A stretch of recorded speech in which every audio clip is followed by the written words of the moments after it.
Di video kali ini kita akan belajar cara menggunakan multimeter analog. Jadi kita punya multimeter analog. Kita pasang probe hitam dan probe merahnya. Ada juga yang udah terpasang dari awal. Kita atur selektor untuk mengukur tegangan DC. Lalu pilih rentang tegangan yang mau diukur. Saya akan mengambil contoh baterai HP untuk mengukur tegangannya. Di baterainya ada bagian positif dan negatif, dan juga ada tulisan 3,5 volt. Di sini kita harus memilih angka di atas 3,5 di selektor, yaitu 10 volt. Kalau misalnya kelebihan baru diturunin, jangan kebalik. Jangan diturunin dulu baru dinaikin. Kalau misalnya jarumnya masih belum di 0, ini harus dikalibrasi dulu. Putar bagian yang dikotakin sampai jarumnya kembali ke angka 0. Pas sudah dikalibrasi, kita tinggal pasang probe dengan baterainya. Yang merah itu dengan positif dan yang hitam itu dengan negatif.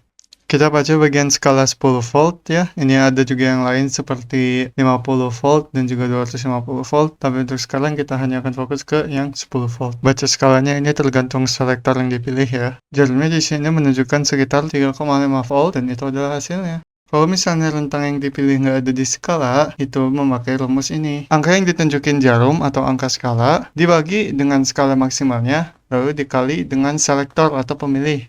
Nah, ini adalah cara singkat membaca voltmeter. Sekarang kalau kita ingin mengukur arus, kita memakai fungsi ampermeternya. Ini adalah bagian selektor untuk ampermeter. Yang ditunjukin tanda panah itu adalah skala dari angka maksimum yang ingin diukur.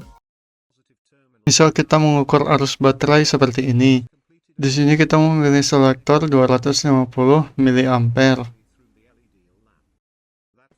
Maka kita membaca skala yang 250. Kalau kita lihat jarumnya itu ada berada di antara 0 dan 50, berarti arusnya itu adalah 25 mA. Sekarang kita akan mengukur hambatan atau resistansi menggunakan multimeter. Tanda panah menunjukkan pengali nilai resistansinya. Pindahkan selektornya ke pengali yang diinginkan, sebagai contoh pengali 10. Sebelum mengukur, kita coba tempelkan kedua probe-nya. Kalau misalnya jarumnya masih belum ke 0, di garis yang ada ohmnya, kita bisa atur knob adjustment ini, sampai jarumnya di titik 0. Nah, sekarang kita coba ukur resistor. Pasang kedua probe di ujung resistor. Jarumnya hanya bergerak sedikit, berarti kita harus naikkan pengalinya. Cabut resistornya, pindahkan selektor, lalu lakukan kalibrasi lagi sampai jarumnya ke 0.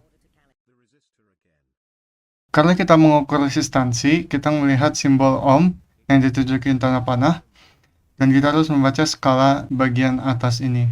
Jarumnya menunjukkan ke angka 5, tapi karena kita memilih selektor kali 100, maka hasilnya menjadi 500 ohm.